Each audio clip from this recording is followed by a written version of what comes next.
Walang tigil ang ulan at nasaan ka araw. Hay nako, makakanta talaga ako dito sa walang tigil ng ulan. Nakakabahala na dito. Pati yung mga lemongrass ko natatabunan na ng tubig. Nagsimula pa ito noong December hanggang ngayon umuulan pa rin. Kaya hindi ako ganahan sa ulan kasi hindi ka makalihok-lihok. Kaya dito sa bahay mag-iisip kung ano namang uulamin ngayon for today's video.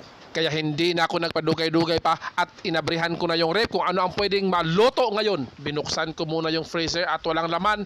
Meron pala akong bagong binili na baboy tsaka may natira pang pasayan. Wow! At ang laki pa talaga ng pork chop na nabili ko. Tingnan nyo oh. Wah! At ngayon nag-iisip talaga ako kung ano ang pwedeng recipe sa mga yan. Dahil sa sobrang lamig, masarap ang sabaw ngayon. Kaya dali-dali kong hiniwa itong Bombay. Ano bang tawag dito sa Tagalog? Basta Bombay ito sa Bisaya. Tayo mga Pilipino, hindi talaga kompleto yung pagluluto natin kung walang Bombay. At ang partner talaga ng Bombay